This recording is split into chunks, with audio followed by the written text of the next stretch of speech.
जब भी कोई प्राचीन भगवान, आप आपके बड़े बाबा तो प्राचीन है बामोरा वालों के, तो फिर आपको रोज करना पड़ेगा, बामोरा वालों को रोज करना पड़ेगा। भले नमोकार मंत्र की माला मत, मैं नमोकार मंत्र की माला नहीं दे रहा हूं आपको, ठीक, ये मत करना, लेकिन आंख बंद करके, और जो मैं बता रहा हूं श्वास को लेना है और क्या बोलना है, मैं शरीर नहीं हूं, और श्वास छोड़ना है, क्या हूं मैं, आत्मा हूं। बस इतना सा आपको आज छोटा सा नियम मैं दे रहा हूं, रोज नियम देता हूं, छोड़ता तो हूं नहीं, भौरा सा आयो तो इतना सा नियम लेके चले जाओ कि जब भी कोई अतिशयकारी क्षेत्र पर जाएंगे, सिद्ध क्षेत्र पर जाएंगे या प्राचीन भगवान के पास जाएंगे, चलो बामोरा वालों को छूट, ठीक है ना, बामोरा वाले कहेंगे रोज रोज नहीं कर सकते हम, तो बामोरा मत करना भाई, और कर लो तो बहुत अच्छी बात है, 2-3 मिनट 5 मिनट का क्या बोलेंगे, मैं शरीर नहीं हूं, मैं क्या हूं, हो जाएगा सबको नियम, बहुत अच्छा। जो नहीं लेना चाहता वो खड़ा हो जाए, जो नहीं लेना चाहता वो खड़ा हो जाए, सबसे पहले हमारी वो खड़ी हो रही है, करने के लिए खड़े हो रहे, ठीक, सब लोग चाहते हैं, बोलो, सब लोग बोलेंगे हाँ या ना, तो करो, करोगे भैया, आपको जीवन जीने का तरीका सिखा रहा हूं, यही तो समय सार है, समय सार कोई और कोई बहुत बड़ी बात थोड़ी है, वो यही बताता है कि तू क्या है, आत्मा है, तू शरीर नहीं है, ये तुझे नहीं हो रहा है। हम बहुत जल्दी परेशान हो जाते हैं, मुझे ये हो रहा है, मुझे वो हो रहा है, मेरे साथ ऐसा हो रहा है, मेरे साथ वैसा हो रहा है, हैं, बोलते हैं नहीं बोलते, मुझे इसने ऐसा बोल दिया, मुझे उसने वैसा बोल दिया। जब हम बार बार बोलते हैं कि मैं शरीर नहीं, मैं आत्मा हूँ, तो वो शक्ति, वो सामर्थ्य हमारे अंदर आ जाती है, और वो वैराग्य हमारे अंदर अपने आप प्रस्फुटित हो जाता है। तो वो वैराग्य को लाने का ये बीज मंत्र है कि हम अपने आप को आत्मा स्वीकार कर लें, अपने आप को हम आत्मा के रूप में जान लें, अपने आप को हम आत्मा के रूप में मान लें, तो निश्चित रूप से हमारे जीवन में वैराग्य आ सकता है, आएगा, आना चाहिए अगर आप ऐसा करते हैं तो। एक बार जब मैं आचार्य श्री जी के पास गया, और आचार्य श्री से, सुनो भैया ध्यान से सुनो ना, वो दादी को बिठा दो, दादाजी को बिठा दो, दादाजी बैठ जाओ। जब मैं आचार्य भगवान के पास गया तो आचार्य श्री जी से मैंने, सुनना क्या बोला, मैंने पूछा आचार्य श्री जी आप बार बार एक चीज बोलते हो हम लोगों से, बोले देखो साधु बने हो, साधु बने हो तो साधु बनने का स्वाद लो, साधु बने हो तो साधु बनने का स्वाद लो, बाहर की तरफ नहीं अंदर की तरफ आओ और अपनी आत्मा में जाने का प्रयास करो और शुद्धोपयोग की भूमिका को बनाओ अपने जीवन में। तब मैंने आचार्य श्री से बोला, बार बार आप शुद्धोपयोग की बात करते हो, बार बार आत्मा में जाने की बात करते हो, ये होती क्या है आत्मा, ना तो मैंने आत्मा देखी है और ना मैं आत्मा में जा पाता हूँ, लेकिन आचार्य श्री जी आप इतना लगते हो तो आप बताओ तो सही हम क्या करें जिससे हमें आत्मा मिल जाए। तब आचार्य श्री जी ने यही बोला था, बोले कुछ नहीं करना, आत्मा में जाने का छोटा सा तरीका है, बहुत बड़ा तरीका नहीं है, आंख बंद करना और आंख बंद करने के बाद अपने आप को आत्मा मानना, अपने आप को क्या मानना, आत्मा मानना। जब तुम अपने आप को आत्मा मानोगे तो अपने आप आत्मा तुम्हें दिखेगी और उस आत्मा से अपने आप तुम्हारा परिचय होगा। अभी तुम्हारा आत्मा से परिचय नहीं हुआ है, इसीलिए जो है तुम्हें ऐसा लग रहा है शुद्धोपयोग कुछ नहीं है। अब शुद्धोपयोग आपके जीवन, एक बात ध्यान रखना, ये मत मानना कि साधु का ही कोर्स है शुद्धोपयोग, नहीं, शुद्धोपयोग भले आपके जीवन में ना कर लगे लेकिन शुद्ध भावना आपके जीवन में आ सकती है। आप चाहें तो शुद्ध भावना करें। तो आचार्य श्री जी ने यही कहा था इसको करो, तो आचार्य श्री से हमने कहा कैसे करें, तो ये कहा था जो शुद्धोपयोगी साधु हैं, क्या कहा था आचार्य श्री जी ने, कि जो आत्मा में लीन होने वाले साधु हैं उनके बाजू में जाकर बैठो, उनके साथ हो, उनके साथ रहोगे तो आपको शुद्धोपयोग की प्राप्ति होगी, और उनके साथ रहोगे तो आपके जीवन में निश्चित रूप से शुद्धोपयोग घटेगा। जब ये बात बोली तो मैं आपको बता रहा हूं मैंने क्या निर्णय लिया। दीक्षा के बाद मैंने सोचा कौन शुद्धोपयोगी साधु है, क्योंकि आचार्य जी ने क्या कहा कि शुद्धोपयोगी के पास बैठो, शुद्धोपयोगी के साथ रहो तो तुम शुद्धोपयोगी बन सकते हो, है ना। अब मैंने बहुत विचार किया, बहुत चिंतन किया, तो मैंने पाया कि अगर संघ में कोई शुद्धोपयोगी साधु है जो अपने आप में रहता है, वो तो एक ही साधक है, पूज्य आचार्य महाराज, वर्तमान के पूज्य समय सागर जी महाराज जी, जो सच में आत्मा में रहते थे, अभी भी हैं, और उनको किसी से कोई लेना देना नहीं था। वो हमेशा नीचे मुंह करके बैठे रहते थे। उनको सब कुछ आता था और सब कुछ आने के बावजूद भी उनके अंदर इतनी निर्मलता रहती थी कि वो हमेशा अपने आप में लीन रहते थे। मैंने बहुत विचार किया, बहुत चिंतन किया कि आचार्य जी ने कहा है कि शुद्धोपयोगी के पास बैठना है, शुद्धोपयोगी के पास रहना है। तो बस मैं दीक्षा के बाद मैंने उनके चरणों में जाकर निवेदन किया, क्या मैं आपके साथ बैठ सकता हूँ, मैं आपके बाजू में बैठ सकता हूँ? तो बड़े अच्छे से जवाब दिया पूज्य आचार्य महाराज ने, बोले ये कमरा मेरा थोड़ी है, ये कमरा कमेटी वालों ने बनाया है और इतना बड़ा स्थान तो खाली है, क्या बात है, आप बैठ जाओ यहाँ पर। तो मैं जब दीक्षा हुई और दीक्षा के प्रथम दीक्षा होते ही सीधे पूज्य समय सागर जी महाराज जी जब थे मुनि अवस्था में, उनके पास जाकर बैठा, क्योंकि मुझे शुद्धोपयोग चाहिए था, मुझे आत्मा की अनुभूति चाहिए थी। इस आत्मा की अनुभूति के लिए मैं पूज्य महाराज जी के चरणों में जाकर उनके बाजू में जाकर बैठा, उनको देखता था वो कैसे बोलते हैं, वो कैसे किस प्रकार से बैठते हैं, वो कैसे सामायिक करते हैं, ताकि आचार्य जी ने हमें कहा था कि शुद्धोपयोगी के चरणों में बैठना तुम्हें शुद्धोपयोग की प्राप्ति होगी। तो मैंने प्रयास किया पूरा चातुर्मास उनके साथ, मेरे दीक्षा के बाद का उन्हीं के साथ रह के, और जब जब मौके मिले तब तक उनका सानिध्य मैंने लिया।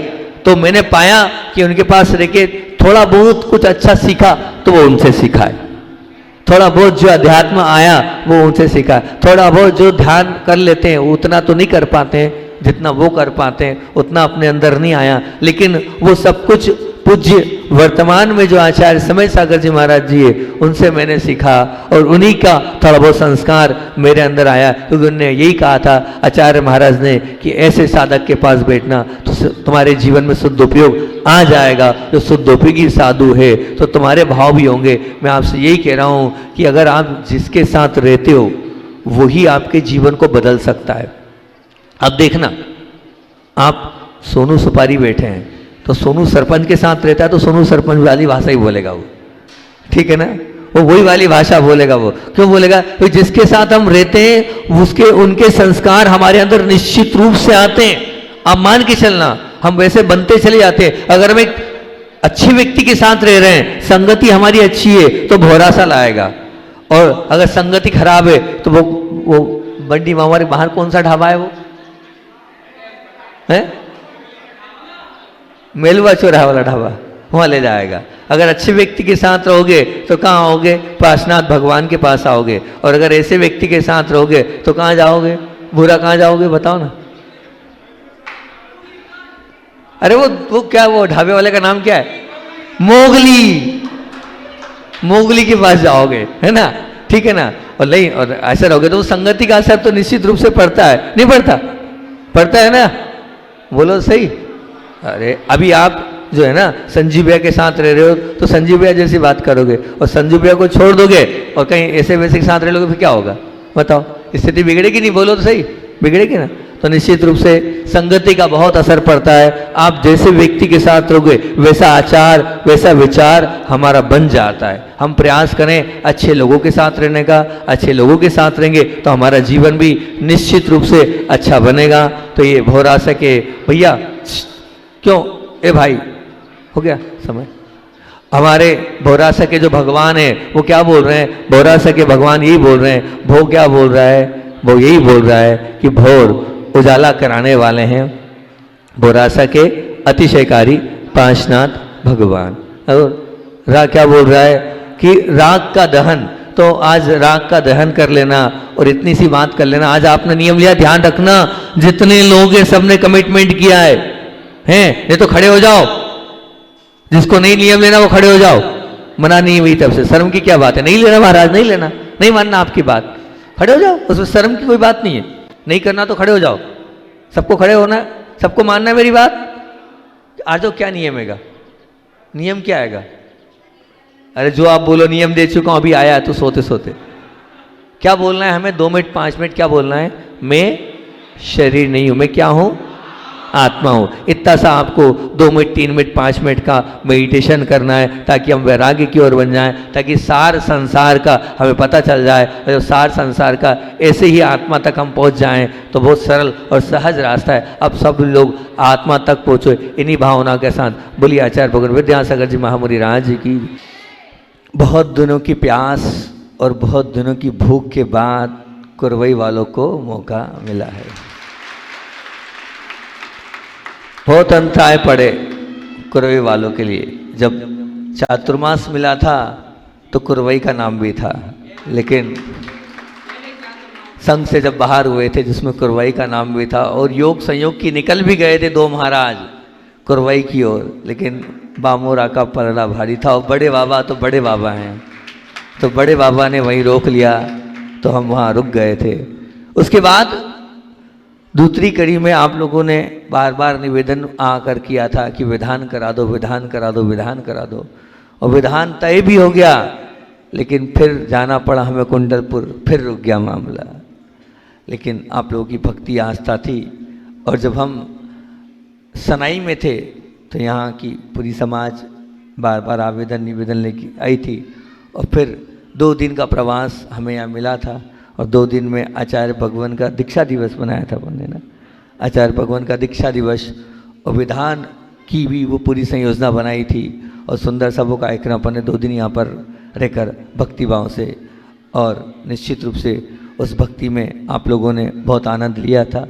तभी चंदा प्रभु जिनालय के लोगों की बहुत अच्छी भावनाएं थी कि महाराज जी हम लोग चाहते हैं कि हम भी एक भवन बनाना चाहते हैं, और दुनिया के लिए तो बहुत भवन बनाएं, लेकिन गुरुओं को रोकने के हिसाब से हम भी चाहते हैं कि यहाँ पर कोई ना कोई ऐसा भवन बन जाए। और तब आशीर्वाद दिया था, हमने कहा आशीर्वाद है, विकल्प नहीं करो, लो। उन्होंने ज़मीन भी क्रय करी, और उस निमित्त से बार बार आते रहे। वो सच में मानना पड़ेगा यहाँ के लोगों की भक्ति कि हर कार्यक्रम में वो आए, बिना बुलाए आए। आरोन में भी जब पूरा बिहार कराया, बिहार के बाद भी वो आरोन में प्रत्येक कार्यक्रम में शामिल हुए।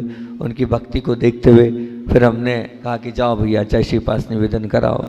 जब छोटे छोटे गांव वाले सिद्ध चक्र मंडल विधान कर रहे हैं, तो कुरवई तो बहुत बड़ा है ना, छोटा नहीं है ना, बहुत बड़ा है। तो बहुत बड़ा है तो उस कुरवई के अंदर भी उस महामहोत्सव की तैयारी करो। और आप लोगों ने पूज्य गुरुदेव से आशीर्वाद भी बिल्कुल आप लोगों को मिल गया, आशीर्वाद भी गुरुदेव ने बोला। और गुरुदेव ने कितनी बड़ी बात पूछी, मैंने कभी इतने सारे लोगों को भिजवाता हूँ, कभी पूछा नहीं, लेकिन क्या पता क्यों कुरवई वालों से ये वाली बात क्यों पूछी। बोले क्यों, किसी का पर्सनल पारिवारिक तो नहीं है? तो नहीं, बोले नहीं, पूरी जैन समाज का है। आप लोग गुरुदेव से बोल के आए हो, किसका है? पूरी जैन समाज का है। मैं समझ नहीं पा रहा था आचार्य जी ने क्यों कहा। फिर मैंने ये भी कहा कि जब गुरुदेव ने कहा है पूरी जैन समाज का है, तो मैंने छोटे मंदिर वालों से कहा इसमें कुछ ना कुछ राज है। मैंने कहा तुम लोग आते हो, बड़े मंदिर वाले भी चाहिए, तब मैं आऊँगा। और मैंने कहा रुकूंगा तो कहाँ रुकूंगा, बड़े मंदिर ही रुकूंगा, छोटे मंदिर की बात नहीं करना, ठीक। और बड़े मंदिर वालों ने भी निवेदन किया। और अब ये निश्चित जब आप लोग बोल के आओ पूरी समाज का है, तो ये पूरी समाज का ये अनुष्ठान होना चाहिए। और अभी तक के जितने अनुष्ठान गुरु कृपा से हुए, एक से बढ़कर एक हुए, कहीं कोई कमी कहीं नहीं गई। अभी अभी में 3-4 विधान हो गए। आरोन में 108 मंडली विधान हुआ। छोटी छोटी समाज बरवई ने तो एक इतिहास गढ़ दिया, और इतना सुंदर वो विधान किया कि उसकी गूंज तो पूरे देश में नहीं पूरे विश्व में फैल गई। इतना सुंदर छोटी सी समाज ने विधान किया। और जब मैं कल वहाँ था तो एक बच्चे ने मुझसे बोला, बोले महाराज जी मानना पड़ेगा बरवई की समाज वास्तविकता में बहुत अच्छी समाज है। और उसी तर्ज पर राजपुर ने भी वो सुंदर विधान किया, वो तो और अनोखा विधान था। उस विधान में आपको बताएं कि एक व्यक्ति ने पर्सनल पूरा विधान कराया, और अब क्या करें, बोलियां नहीं लगनी है, तो हमने बोली काई की लगाई, मालाओं की, नमोकार महामंत्र की मालाओं की बोली लगी। और मौली ऐसी वैसी नहीं, आप सोच के आश्चर्यचकित हो जाओगे, 36 करोड़ की पहली बोली गई थी। अब विचार करना 36 करोड़ जाप कैसे होंगे। लेकिन आज भी रोज के वहाँ 10-10 हज़ार जाप एक एक पूरा परिवार कर रहा है, वहाँ पर पूरे परिवार के लोग कर रहे हैं। 10, 12, 15 लाख हो गई। 36 करोड़, 24 करोड़, 21 करोड़, 11 करोड़, 243 करोड़ की पूरी बोलियां गई थी। अब मानना।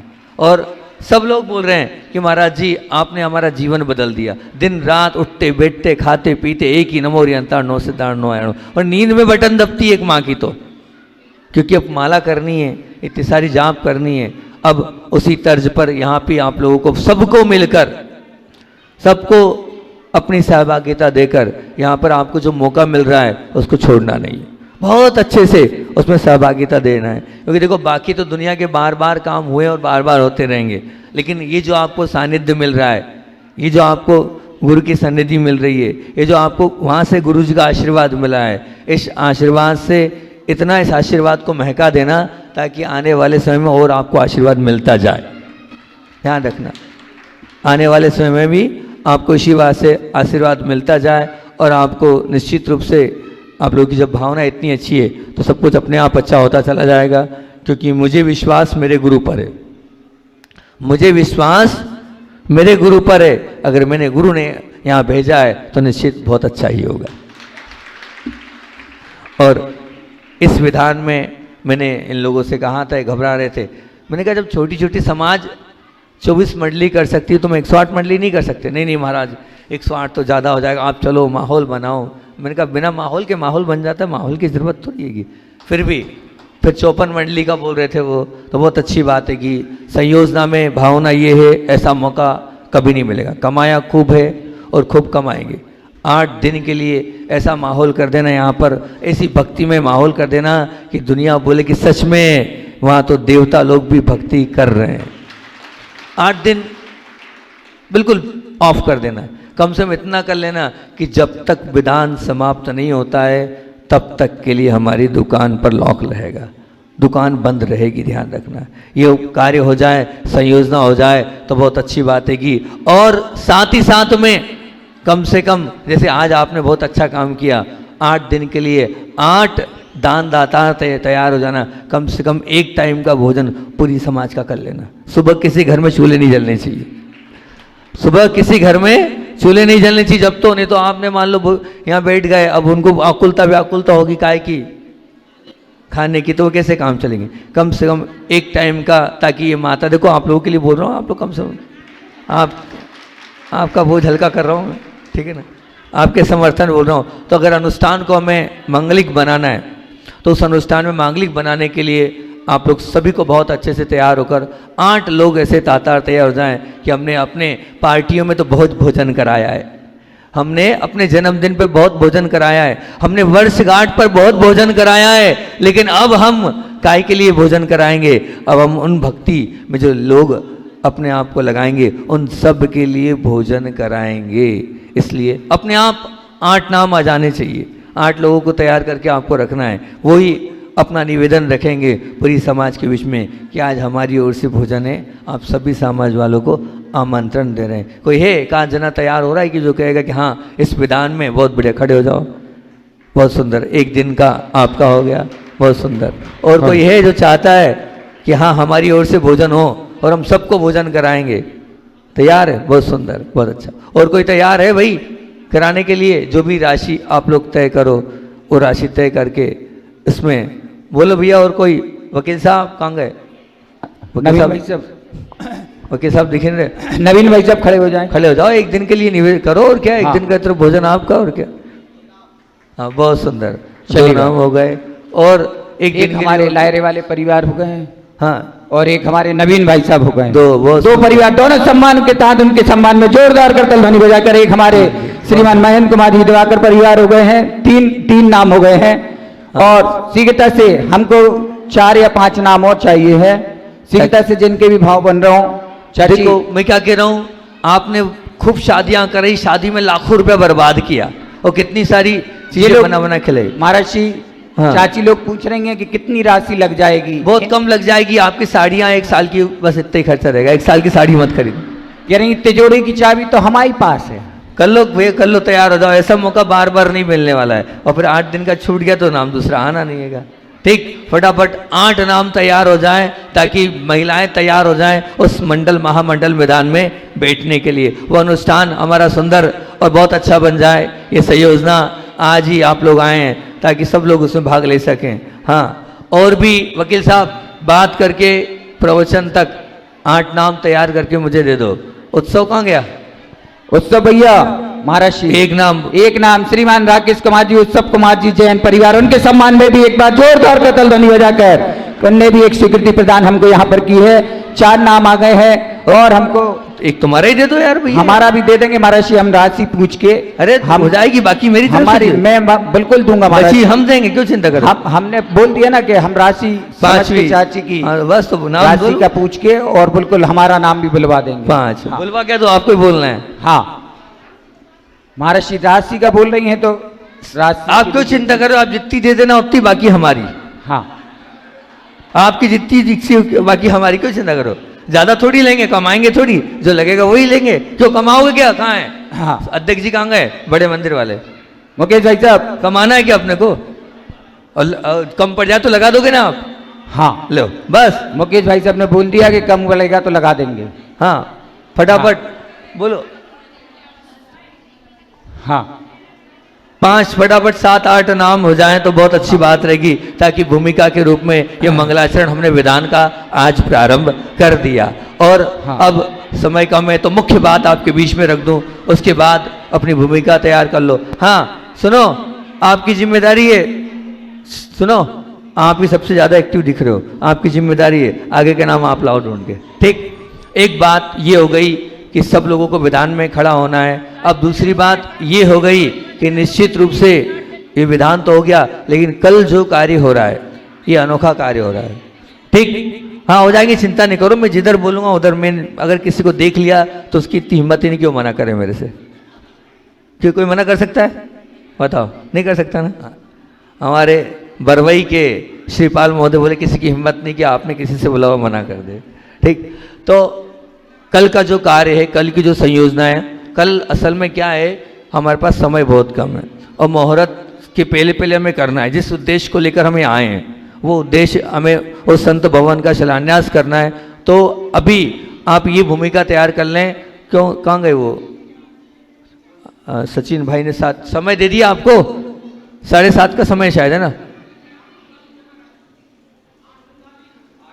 8:39 पे तो पूरा काम हो जाएगा, मतलब 8 बजे शिला रखनी पड़ेगी हमें।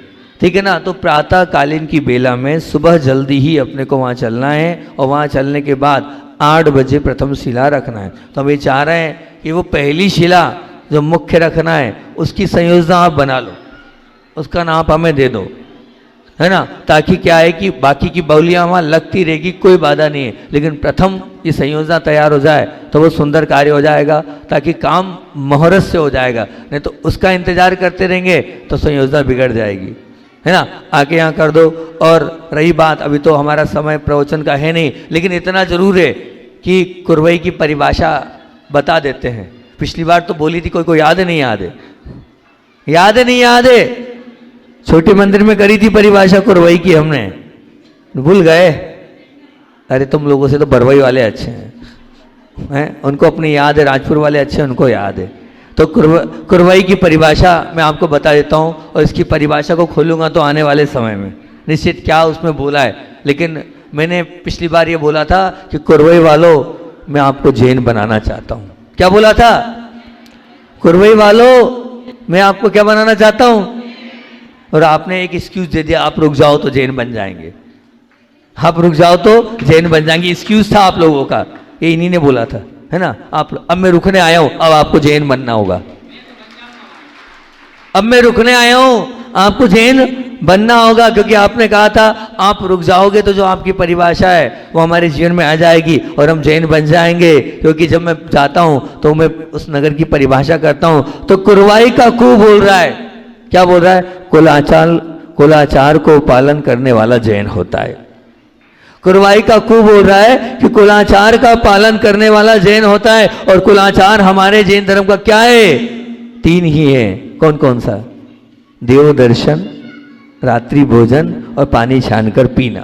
एक भी जैन नहीं है यहाँ बैठा हुआ कुलाचार का पालन कर रहा है। रात्रि भोजन सबका त्याग है, देव दर्शन सब करता है, लेकिन पानी छानकर कोई नहीं पीता, क्योंकि पानी छानना मतलब कुएं का जल लाना और बेल छानने डालना, उसको पानी छानना कहते हैं। और दूसरी बात क्या है कि रंज को छोड़ने वाला जैन धर्म को पालन करने वाला। रंज को मतलब ध्यान रखना, हमारा धर्म क्या है, क्षमा वीरस्य भूषणम, रंज करना हमारा धर्म नहीं है, गुस्सा करना हमारा धर्म नहीं है, क्रोध करना हमारा धर्म नहीं है, बैर रखना हमारा धर्म नहीं है, द्वेष रखना हमारा धर्म नहीं है। हमारा धर्म क्या है? सामने वाले की गलती होने के बाद भी उससे बोलना कोई बात नहीं, क्षमा किया। तो रंज को छोड़ने वाला जैन होता है। और वाह बोल रहा है जैसे प्रभु को मानते हो, जैसे गुरु को मानते हो, ऐसे ही तुम्हें जिनवाणी को मानना होगा। तो वह बोल रहा है कि वासना को करने वाला ही जैन होता है। जो माँ जिनवाणी को प्रतिदिन स्वाध्याय 1 लाइन का करता है वही जैन होता है। अभी खोलूंगा इन चारों बातों को, बहुत अच्छे से खोलूंगा और प्रयास करूंगा आपको जैन बनाने का। और रा वो ई बोल रहा है, कुरवाई का ई, बड़ा सुंदर है ये ई। इस पर तो बहुत सुंदर विषय होता है मेरा, बिल्कुल मैं हिला देता हूँ पब्लिक को जब भी बोलता। पिछली बार भी मैं इसको छोड़ चुका था, मैं इसको नहीं बोल पाया था। ई बोल रहा है कि ईश्वरवाद को छोड़ने वाला ही जैन होता है। ईश्वरवाद नहीं है, भगवान ने नहीं किया, किसने किया? अरे तूने किया है। भगवान कोई कर सकता है क्या? भगवान ना करने वाला है, ना कर सकता है, ना करेगा। ध्यान रखना, मेरा किया है, मुझे वही फल मिलने वाला है। उसको ही हमें समझना है कि हम भगवान पर ढोल रहे हैं कि तू क्या कर रहा है। नहीं, वो कुछ नहीं करने वाला, मैं स्वयं करने वाला हूँ। इस पर अपन बात करेंगे। तो कुरवाई का कु बोल रहा है कि कुलाचार को पालन करने वाला जैन होता है। रा बोल रहा है कि रंज को छोड़ने वाला जैन होता है। वाह बोल रहा है कि वाचना को करने वाला जैन होता है। और ईश्वर ई बोल रहा है कि ईश्वरवाद को छोड़ने वाला जैन होता है। मैं चाहूँगा इस 15 दिन का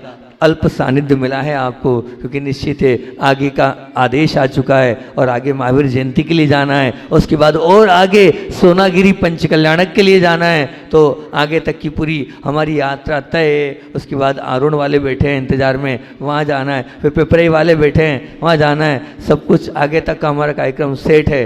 तो अब आपको जो 15 दिन का अल्पकालीन सानिध्य मिल रहा है, इसको लेना, ध्यान रखना। पुण्य आपके दरवाजे पर खड़ा है, उसको ठोकर मत मारना, उसको ठोकर मत मारना। जितना ले सकते हो उतना आपको लाभ लेना है और उसके साथ साथ उसी के माध्यम से अपने जीवन को कृतार्थ करना है। मैं जाने के बाद कुरवई वालों को याद रखूं, ऐसा काम करना, ऐसी भक्ति करना कि नहीं कुरवई वालों ने भी बहुत अच्छे से लाभ लिया।